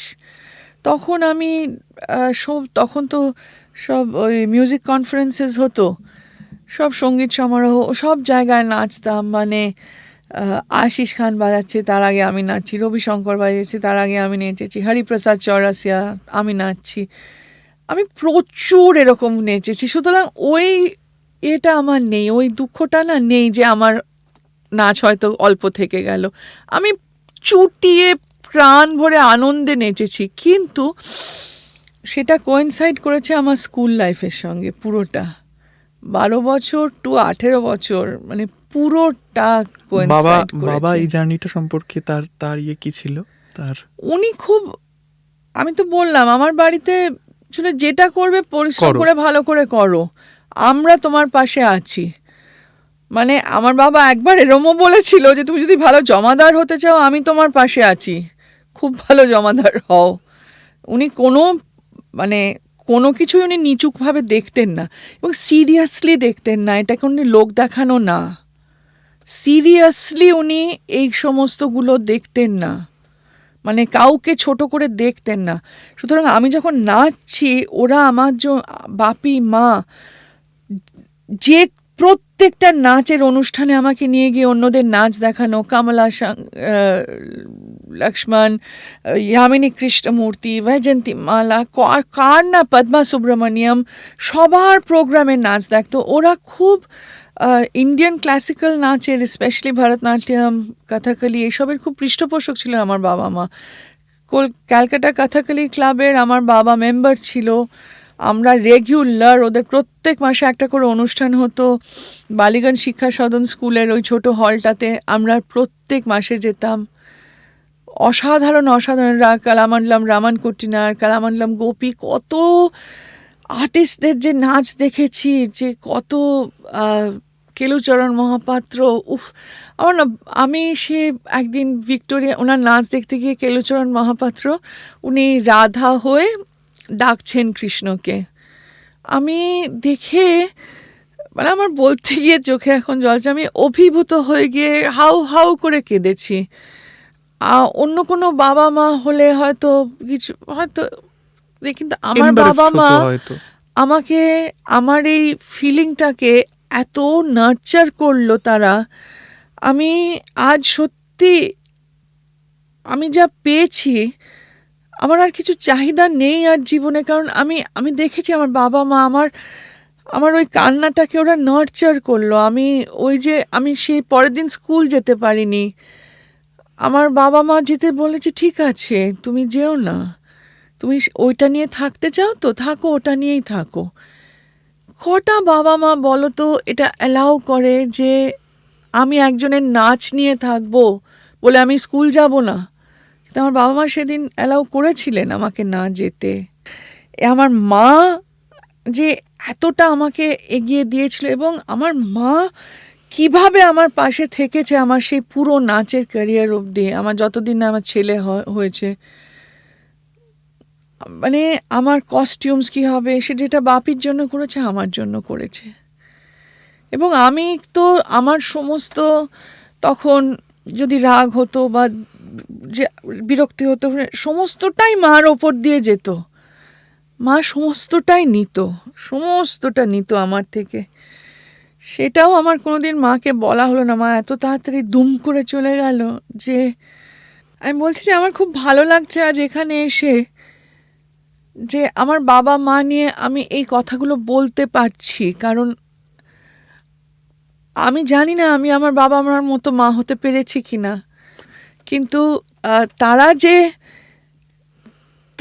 যে ভালোবাসাটা আমাকে উজাড় করে দিয়েছিল, এই যে এটা তো ভালোবাসা না, যে আমাকে ফিল করতে দেওয়া। আমি বিসমিল্লার খানে সানায় চালিয়ে দিনের পর দিন পড়ে থাকছি, হোমওয়ার্ক করছি না, কিছু করছি না, ওরা অ্যালাউ করছে আমাকে। আজকের বাবা মাদের এটা শেখা উচিত, তাদের বোঝা উচিত যে বাচ্চাকে কিভাবে ওই স্কুলের ব্যাগের বোঝা চাপিয়ে, হোম টাস্ক আর পরীক্ষার বোঝা চাপিয়ে, আমি কোনোদিন আমার ছেলে মেয়েকে এটা কর্পোরেট সার্ভেন্ট, তাই জন্যই ছোটি আজ সে নিজের মতো প্রতিষ্ঠিত হতে পেরেছে। নাচ থেকে অভিনয়, তুমি কি ছোট থেকেই মঞ্চাভিনয় ইত্যাদি এগুলির মধ্যে ছিলে? হ্যাঁ, আসলে এটা স্কুল থেকে শুরু হয়েছিল। স্কুলে আমাদের একজন শিক্ষিকা ছিলেন, সুদর্শনা বাগচি। উনি খুব আমাদের দিয়ে নাটক করাতেন। আমি ক্লাস 5-এ প্রথম করি মার্চেন্ট অফ ভেনিস, ইংরেজিতে। কিন্তু বাসানিওর চরিত্র করি, কিন্তু আমি খুব লম্বা ছিলাম ছোটোবেলা থেকেই, তো মেয়েদের স্কুল তো, তাই ছেলের চরিত্রগুলো আমি পেতাম। তারপরে ওই ব্রিটিশ কাউন্সিল ড্রামা ফেস্টিভ্যালে গেছি, বার্নার্ড শর করেছি নাটক। তারপরে স্কুলে আরও নাটক করেছি, শাহজাহান করেছি, ওনার সঙ্গে অনেক নাটক করেছি। তো সেগুলো খুব কি বলবো, সেগুলো আমাকে খুব কি বলতো, সেগুলো আমাকে খুব মজা পেতাম সেগুলোর থেকে। আমার ভীষণ ভালো লাগতো। আর মঞ্চটা না অলওয়েজ আমার কাছে ওটা যেন একটা যেন মাই হোম। ওখানে গেলে আমি সব সময় নিজেকে খুঁজে পাই। সে আমি নাচি, আমি অভিনয় করি, বা আমি বসে আবৃত্তি করি বা পাঠ করি, মঞ্চ কারো পারফর্ম করতে গেলে যেন আমি সত্যি নিজেকে খুঁজে পাই। আমি নিজে মানে ওর থেকে বোধহয় আনন্দ আমার খুব কম কিছুতে হয়। মঞ্চটা আছে বলে আমার কোনো দিন দারুণ জামা কাপড় গয়না গাটিয়ে আমার কিছু দরকার হয়নি কোনো দিন। পারফরমেন্সটা ছাপোষা জীবন কাটিয়ে দেওয়া গেল। আমার বাবাও কিন্তু বেসিক্যালি একদম মধ্যবিত্ত ছাপোষা একজন মানুষ ছিল। আমার বাবা মা দুজনেই অ্যাডেড মঞ্চটা ছিল। হ্যাঁ, তো ওরা খুব দুজনেই ছাপোষা মধ্যবিত্ত। আমার বাবা বাড়ি ফিরে খুব মানে শুটিং করে বাড়ি ফিরে আগে প্রথম জিনিস করতে খালি গায়ে লুঙ্গিটা পরে নিত।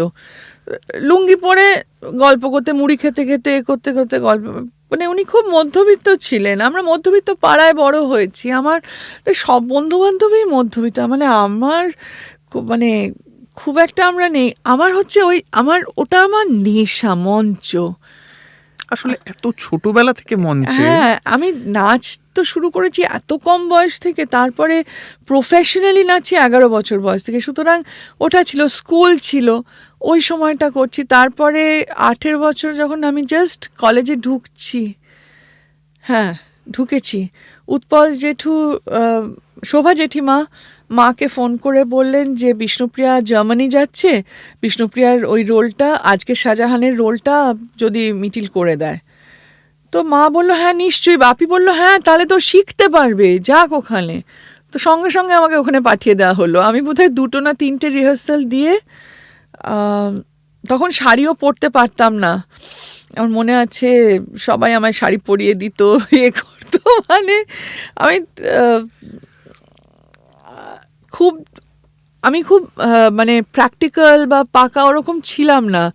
মানে সব সময় একটা অন্য জগতে বাস করতাম। খেলাধুলো, বন্ধুদের সঙ্গে খেলাধুলো, এই সেই কিং খেলছি। মানে আমি ক্লাস 12 অবধি রাস্তায় খেলেছি।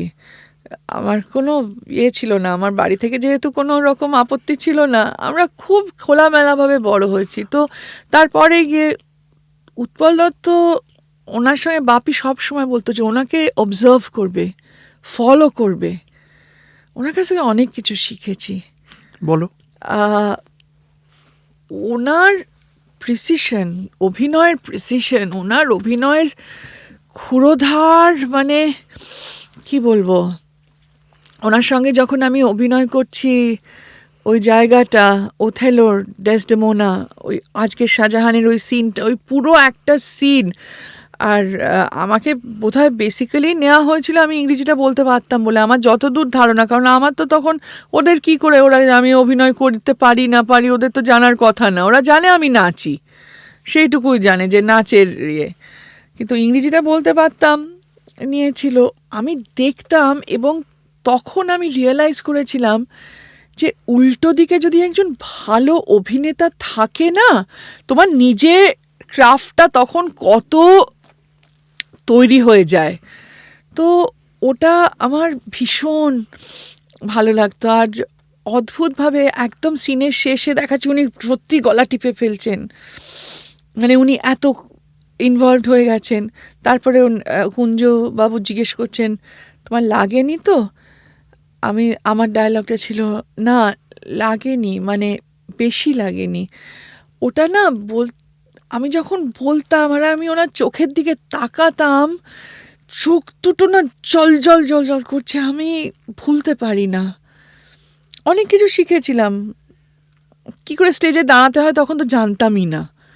আর ওনাদের অত সফিস্টিকেটেড লাইটস, উনি দাঁড়িয়ে আছেন স্টেজে আর আমি বারবার লাইট, উনি যত নড়ছেন আমিও ঠিক নড়ে ওনাকে গার্ড করে দিচ্ছি লাইট।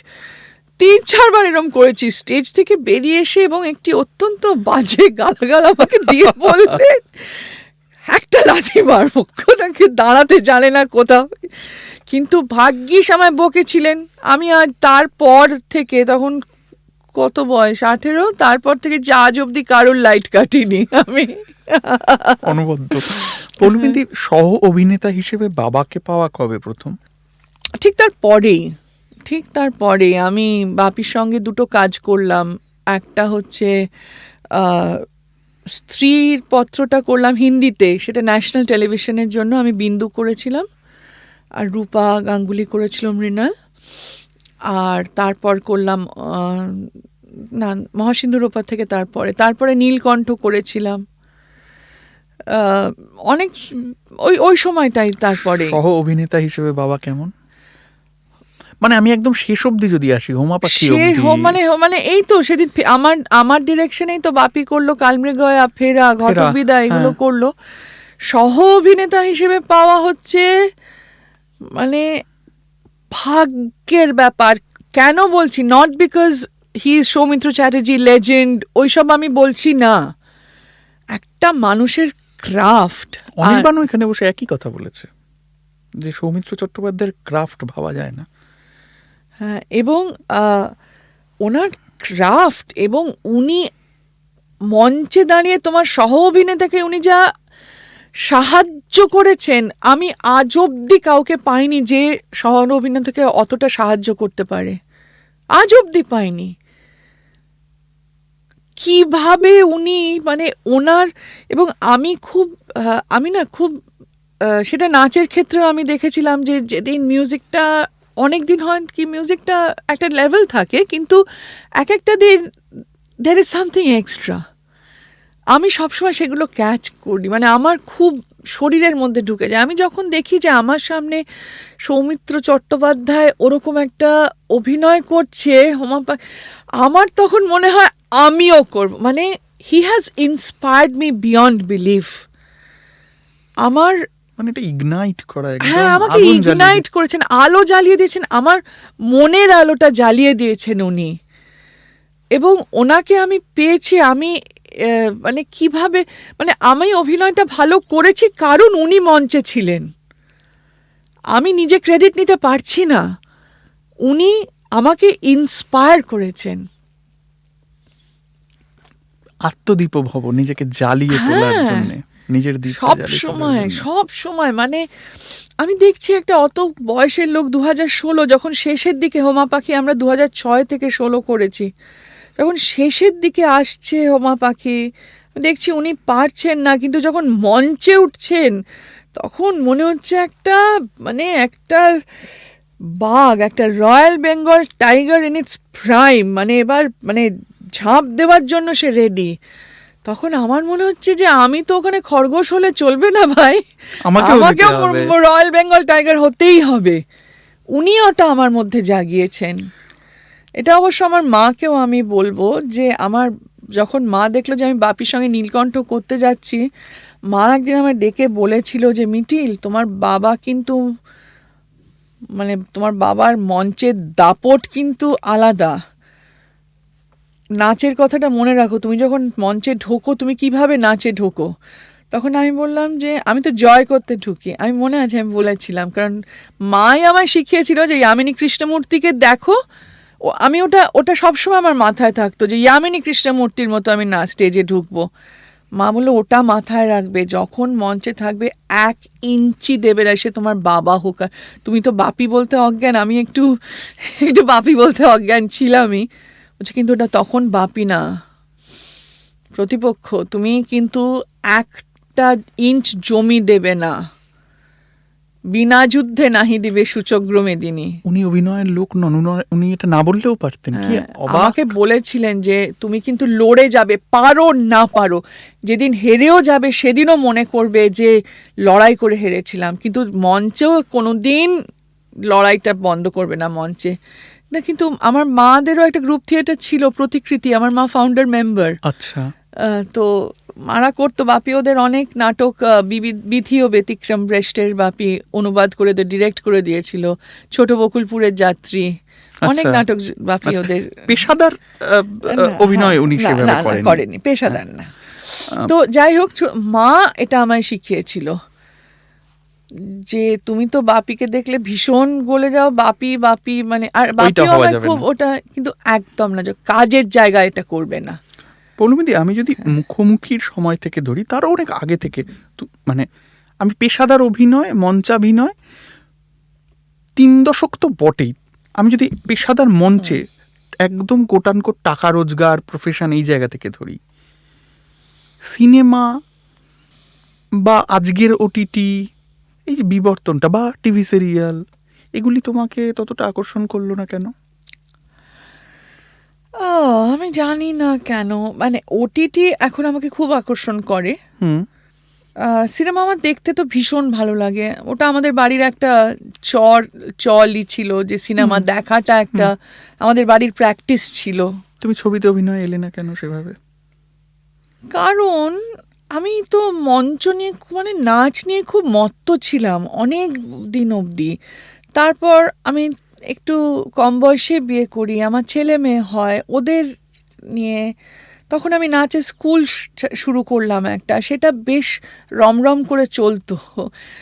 সেটা বন্ধ হলো আমার ছেলের অ্যাক্সিডেন্টের সময়, কিন্তু ততদিন তো আমি ওটা আর প্লাস থিয়েটারে ততদিনে আমার প্রচণ্ড আকর্ষণ তৈরি হয়ে গেছে, আমি থিয়েটারে ঢুকে গেছি, আমায় বোধহয় সেরমভাবে আকর্ষণ করেনি আমার। আর বাপি খুব অ্যাক্টিভলি আমাকে ডিসকারেজ করতো টিভিতে করার জন্য। বাপি বলতো যে পরে সিনেমা ফিল্ম বা ইচ্ছে করলে করিস ফিল্ম, তখন তো ওটিটি কিছু আসেনি।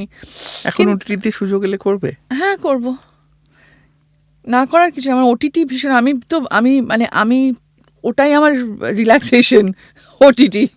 তো সুতরাং আমার সেরকম আমি কোনো কারণ খুঁজে বার করতে পারছি না যে কেন করিনি, হয়ে ওঠেনি, আমি চেষ্টাও করিনি, সেইভাবে কোনো অফারও পাইনি, মানে জিনিসটা জাস্ট ম্যাটেরিয়ালাইজ করেনি। হ্যাঁ, সাধারণত মুম্বাইতে একটা নেপোটিজমের থাকে, কথা ওঠে, আমাদের এখানেও যে একেবারে হয় না তা হয় না, কিন্তু বাবা কখনো ছবি করার ব্যাপারে এগিয়ে দেয়নি বা কখনো ছবির ব্যাপারে বাবা বলেন? উনি কোনো ব্যাপারেই আমাদের এগিয়ে দেননি, না দাদাকে আমাকে বলে দাদা কবিতা লেখে, দাদার কবিতা তো আমার বাপির কবিতার থেকে অনেক ভালো লাগে, সেটা আমি বাপির সামনেই বলতাম, বা আমার মাও বলতো আমার দাদার কবিতা সত্যি আমার ভীষণ ভালো লাগে আমার।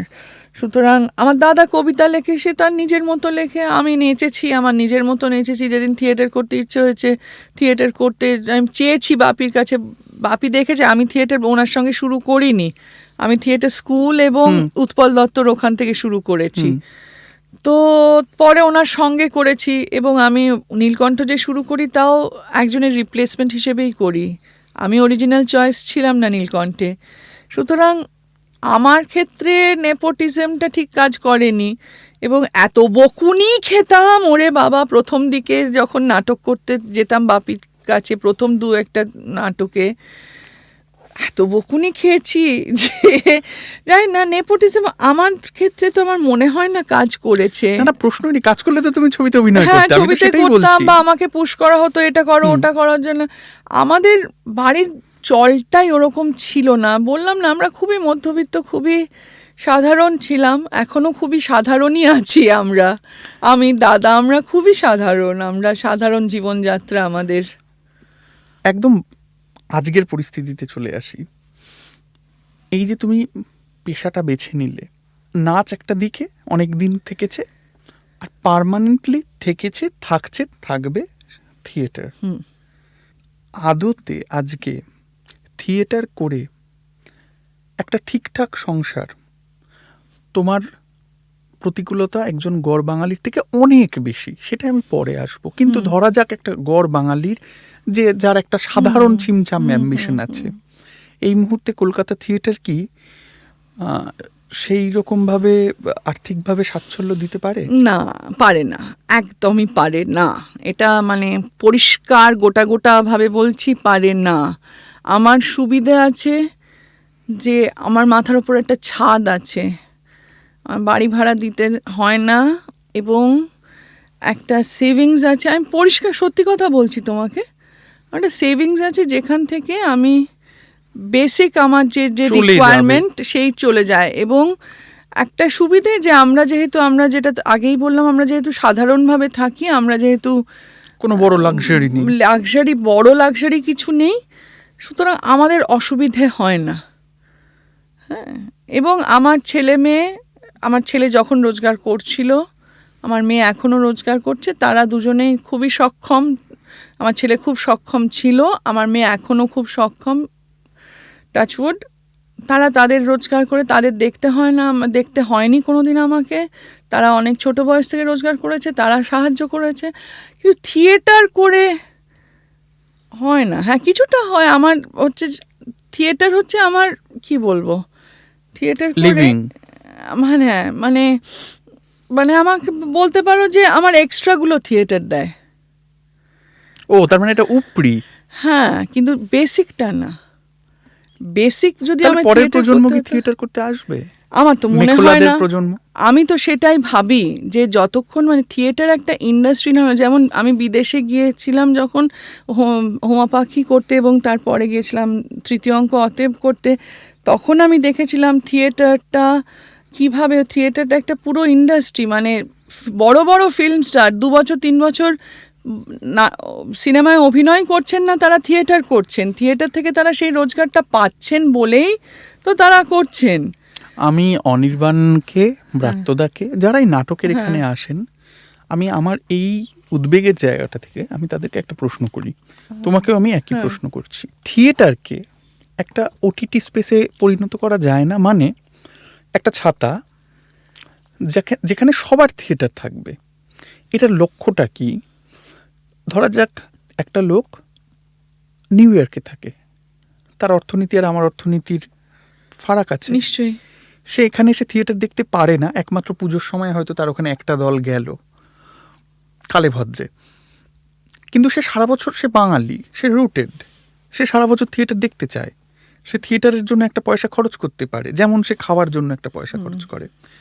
যদি ওয়েল ডিরেক্টেড ভালো থিয়েটার, তাকে যদি একটা ওটিটির মাধ্যমে, যেমন হইচই একটা ওটিটি সেই রকম, বা নেটফ্লিক্স একটা, সবাই মিলে কোলাবোরেটিভ একটা এফোর্ট দিয়ে যদি একটা অ্যাপ, একটা ওটিটি তৈরি করা যায়, যেখানে প্রত্যেকের থিয়েটারের সাবস্ক্রিপশান হবে, প্রত্যেকের থিয়েটারের জন্য তারা অর্থ রোজগার করতে পারবে ওয়াচের হিসেবে, এইটা সম্পর্কে মানে এইরকম যদি একটা জিনিস হয়, তোমার মতামতটা কি?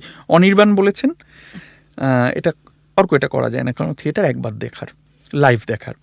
ব্রাত্যদা বলেছে এটা আমি কখনো মানে আমি একটু চমকালাম, এটা ভাবার মতো, আমি একা করতে পারবো না, আবার সবার সঙ্গেও আমি করতে পারবো এটা না। সবার সঙ্গে করলে হয়তো আর্থিক দিক থেকে যে দলগুলি থিয়েটার তাদের থিয়েটারে আপলোড হবে তারা হয়তো, কিন্তু স্বনির্ভর হ্যাঁ, হওয়ার প্রয়োজনীয়তায় কিন্তু আমার মনে হয় যে থিয়েটারের তো এক্সপিরিয়েন্সটাই তাহলে হলো না। মানে এই যে লাইভ দেখা, অনির্বাণ ওইটাই হ্যাঁ, বলেছিলেন। লাইভ পারফরমেন্স, এই যে আমাদের দেশের কিন্তু লাইভ অনেক কিছুই, মানে যে লাইভ আর্ট ফর্মগুলো সেগুলো কিন্তু খুব ক্রিটিক্যাল অবস্থায়, সমস্ত আর্ট ফর্মই।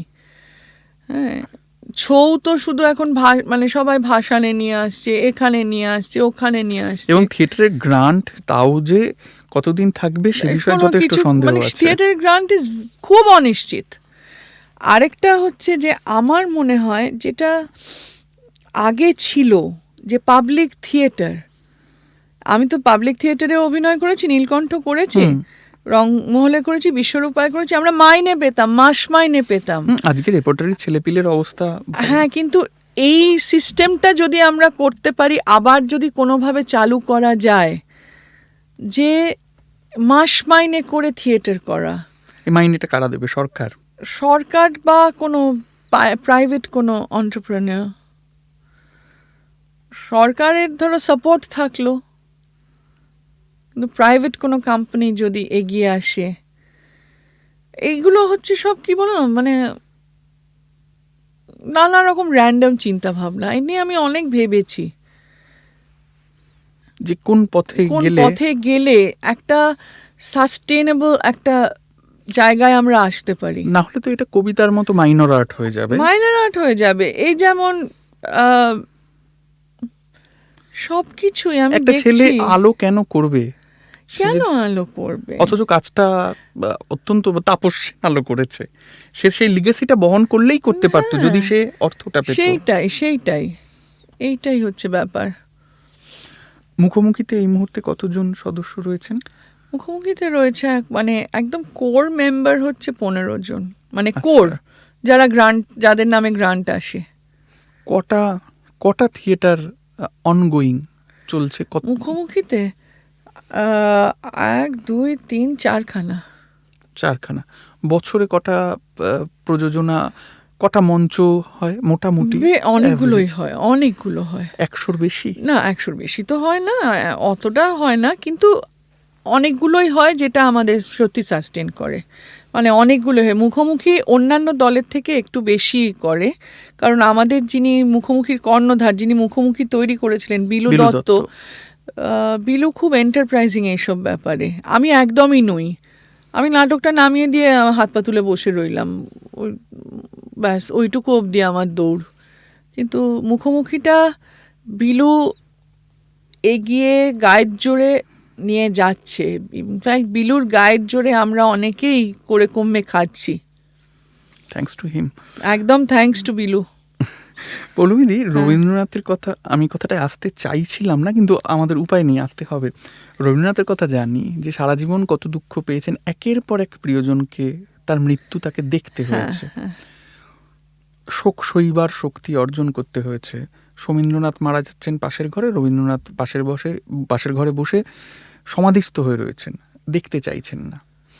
তোমার বাবা তোমাদের খুব বড় বিপর্যয় উনিও সয়েছেন, দেখেছেন অনেক দিন, এবং একসাথে তোমরা লড়েছো কমরেডের মতো। তুমি যদি চাও, ইফ ইউ অ্যালাউ, এই জার্নিটা। হ্যাঁ, আমার না বলার কিছু নেই। আমি এখন এই প্রথম বোধহয় এ নিয়ে কথা বলবো, এবং আমি বলছি তার একটা কারণ, যেটা আমি তোমাকে এমনি গল্প করার ছলেই বলেছি, যে আমার ছেলে আমাকে খুব ইন্সপায়ার করে, খুব অনুপ্রেরণা দেয়। ওকে দেখলে আমার মনে হয় যে সূর্যটা ঝলমল করে উঠলো ওর হাসিটা দেখলে। হ্যাঁ, যখন ওর অ্যাক্সিডেন্টটা হয়, ওর মানে মৃত্যুর মুখ থেকে ও সত্যি ফিরে এসেছে। 3 মাস 4 মাস ডাক্তাররা বলতে পারেনি যে ও সারভাইভ করবে কিনা, কিন্তু ও সারভাইভ করেছে। এবং সেটা শুধু আমার একার লড়াই না, একেবারে না। সেটা আমার ছেলের বাবা, মেখলা, আমার মেয়ে, আমার বাবা, আমার মা, আমার দাদা, আমার সমস্ত বন্ধু বান্ধব, আমার যারা বন্ধু না তারাও, মানে একটা কালেকটিভ লড়াই হয়েছে। কিন্তু কেউ অ্যাক্টিভলি লড়াই করেছে, যেমন আমার ছেলের বাবা, মেখলা, আমি, আমার বাবা, আমার মা। কেউ হয়তো দূর থেকে লড়াই করেছে, কিন্তু সবাই চেয়েছে ও ফিরে আসুক। আমার মনে হয় এই কালেকটিভ পজিটিভিটির গুণে ও ফিরে এসেছে, এটা আমি বিশ্বাস করি। এত মানুষ আমার ছেলের জন্য প্রার্থনা করেছিলেন, এত মানুষ চেয়েছিলেন যে ছেলেটা ফিরে আসুক, যে ও ফিরে এসেছে। সেই প্রত্যেকের কাছে, এক একজনের কাছে তো আমি তো তাদের ধন্যবাদ বলতে পারবো না, কিন্তু তাদের কাছে আমি কৃতজ্ঞ যে এত মানুষ তার জন্য তাকে ভালোবেসেছে। আমার বাবা বলতেন না, love wins, love always wins, love won. in this case love actually did win. এবং আমার ছেলে এখন, ডাক্তাররাও খুব আশ্চর্য হয়েছিল যে ও সারভাইভ করেছে। ডাক্তাররা বলেছিলেন যে ও হয়তো ভেজিটেবল হয়ে থাকবে যতদিন বাঁচবে, কিন্তু আমার ছেলে এখন টাইপ করে বাতে, টাইপ করে পৃথিবীর সমস্ত কিছু নিয়ে আলোচনা করে, আমাকে উপদেশ দেয়, আমার সঙ্গে ইয়ার্কি মারে, আমার পেছনে লাগে, এবং ওর বোন হচ্ছে ওর বেস্ট ফ্রেন্ড, ওর বোনের বেস্ট ফ্রেন্ড হচ্ছে ও, এবং ওরা দুজনে মিলে, ওরা হচ্ছে ওদের মতো লড়াকু পজিটিভ। আমি আমার নিজের ছেলে মেয়ে নিয়ে অ্যাকচুয়ালি এইগুলো আমার বলতে খুব খারাপ লাগে, মানে লোকে হয়তো ভাববে যে আমি বড়াই করছি, কিন্তু না, আমি করছি না। আমি জাস্ট ভাগ করে নিতে চাইছি প্লিজ। তোমাদের সঙ্গে যে ওরা যে কি লড়াকু, ওরা যে কি পজিটিভ, আমি ওদের থেকে শিখি রোজ। আমি আমার বাবা মার কাছ থেকেও শিখতাম, আমি আমার ছেলেমেয়ের কাছ থেকেও এখন শিখি যে কতটা পজিটিভ হওয়া যায়, কতটা লড়াই করা যায়। মানে আমার ছেলে হার মানবে না, সে তার বাবা তার জন্য প্রাণপাত করে, তারকে সারাদিন দুবেলা তার বাবা তাকে এক্সারসাইজ করায়, তাকে থেরাপি করায়, এবং সেও ওর বাবার সঙ্গে উঠে পড়ে লেগে থাকে যে কতটা আজকে ও এতটা এসেছে। আমি বললাম রিহার্সালে যাব আমি, কিন্তু তোমার তারপরে আরেকটা কাজ আছে, তারপরে আসবো। ও আমাকে টাইপ করে বলল okay have a good one, আমাকে বলল। তারপরে সেদিন একটু আমি আমার ছেলের সঙ্গে একটু ঝগড়াঝাটি করেছি দুজনে। আমাদের আসলে আমরা না, মানে আমি আমার ছেলে মেয়ে আমরা খুব নিজেদের আমরা বন্ধুরই মতো বলতে পারো। তো আমরা একটু মন কষাকষি হয়েছে আমাদের। ও আবার বিকেলে বলছে আয় এখানে টাইপ করছে, এখানে এসে আমার পাশে বস। আমি বসেছি, তখন আমাকে বলছে আচ্ছা এবার তোর, আমি ফোনে অ্যাকচুয়ালি এটা আমারই দোষ, আমি ফোনে কুটকুট করেই যাচ্ছি তখন থেকে। অ্যাকচুয়ালি আমি ফোনে ইনস্টাগ্রাম দেখছিলাম, মিথ্যে বলবো না, আমার উচিত হয়নি তখন। ও বলছে আমাকে টাইপ করছে ফোনটা রেখে পুরো পাত্তাটা আমায় দে। মানে টাইপ করে বলছে আমাকে। তো দেখো ও তো এই জায়গায় এসছে, লড়ে এসেছে। আমরা সবাই লড়েছি। ওর বাবা তো সারা দিন ওকে নিয়ে প্রাণপাত করে। আমি মেখলার কথা বলবো, ওর লড়াইটা আমি এটা বিশেষভাবে নোটিস করেছি। আমি একটা কথা বলতে চাই মেখলাকে, আমি তোমায় বলেছিলাম না একটু আগে যে আমার বাবা মা আমাকে কত সাহায্য করেছে, আমি বোধহয় মেখলাকে কিছুই করতে পারিনি। এবং তোমাদের, আমি যেটা এখানে বলতে চাই, তোমাদের এই ভয়ঙ্কর টানাপোড়েনের দিনগুলিতে মেখলা প্রতিদিন তার কাজটা করে গিয়েছে, প্রতিদিন তার কাজ করে গেছে। ওইখানে ও একদম আমার বাবার মতো। মানে এটা যে কিভাবে জেনেটিক্যালি এসছে আমি জানি না। যখন শমীন্দ্রনাথ মারা যায় তারপরে কিন্তু রবীন্দ্রনাথ মাঘোৎসবের জন্যে নিজের যে লেখাটা সেটা সঠিক সময়ে গোড়ার কিস্তিটা জমা দিয়েছিলেন, মাঘোৎসবের জন্য গান লিখেছিলেন। রবীন্দ্রনাথের কথা এখানে কেউ যারা শুনবে তারা বলবে যে কি করে, কেন বলছি আমার কাজের প্রসঙ্গে বলছি। কাজের শুধু না, আমার বাবা বলেছিল যে দেখো তুমি তো এত রবীন্দ্রনাথ পড়েছো, তুমি তো ওনার গান করো, তুমি তো ওনার লেখা পড়ো, তাহলে ওনার কাছ থেকে কিছু শেখো। এটা আমি মেখলাকে দেখলাম, ওর বাড়িতে এই বিপন্নতা, কিন্তু প্রতিদিন নিজের কাজ করছে, প্রতিদিন। এবং ও আমার বাবা মা এরকম হঠাৎ চলে গেলেন। আমার বাবা গেলেন কোভিডে 40 দিনের মাথায়, আমার মা তার 4 মাসের মধ্যে চলে গেলেন। মেখলাও খুব আমার বাবা মাকে মিস করে। ওরা খুব, ওদের বলতেন ওরা নান্নি মহারানী আমাদের, তো খুব আদরের ছিল মেখলা। কিন্তু মেখলাও দেখি লড়াই করে, সেটা নিজের কাজ কখনো মেখলা সেটাকে নেগলেক্ট করে না। তোমার কথা বলতে হয়, তোমায় কুর্নিশ করতে হয় যে যারা জানে না তাদের জন্য বলা, মেখলা একজন ডান্সার। সে একটি বিশেষ ধারা বেছে নিয়েছে এবং সেটা 5 জন বাঙালি পরিবারে 5 জন বাঙালি মেয়েকে বেছে নিতেই দেওয়া হবে না। থ্যাঙ্কস টু ইউ যে তুমি ওকে এটা করতে দিয়েছো। না, সেটা ওকে ডানা মেলে উঠতে হবে অর্ক। আমার ছেলেও দেখো নিজের মতো করে কিন্তু ওর ডানা মেলছে। আর ও আগে অ্যাক্সিডেন্টের আগে ও তো সত্যি নিজের মতো করে ডানা মেলছিল। ও তো সকলের নজরে পড়েছিল। ও এবং ওর যে ব্যান্ডটা ছিল গণেশ টকিজ, ওরা কত দূর এগিয়ে গিয়েছিল, সারা পৃথিবীতে ওরা বাজাতে যেত। তো আমি এটা বিশ্বাস করি ছেলেমেয়েরা যেন ডানা মেলে উঠতে পারে। ওদের মুখের হাসিটা সব থেকে বেশি জরুরি, প্রয়োজনীয়, সব থেকে দামি। তার বেশি কিছু নেই পৃথিবীতে।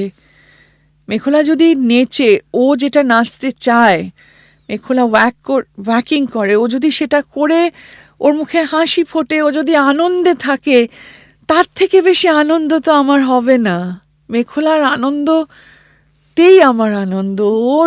ও যত ডানা মেলে উড়বে, যত ওই হোমা পাখির মতো যত উড়ে যাবে আকাশে, ততই আমি তত ভালো থাকবো।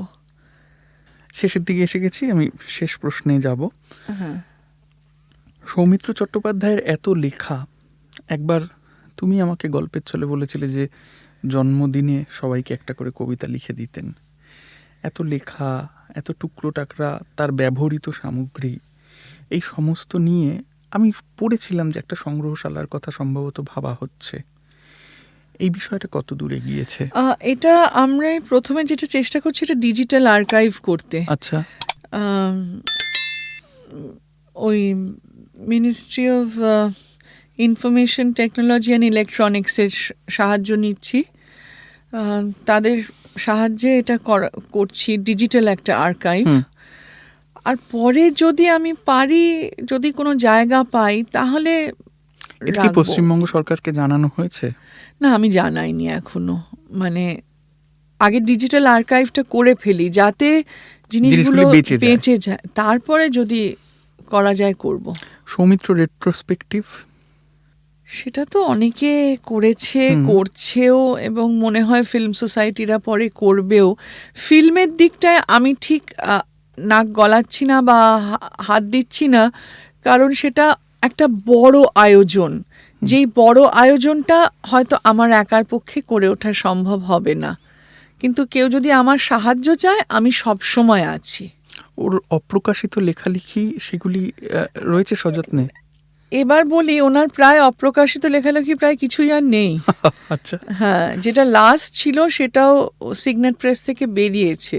আচ্ছা, উনি এতটাই মেটিকুলাস, এতটাই হ্যাঁ, উনি ভীষণ মেটিকুলাস, ভীষণ এইসব ব্যাপারে উনি খুব অর্গানাইজ ছিলেন, ভীষণ অর্গানাইজ ছিলেন।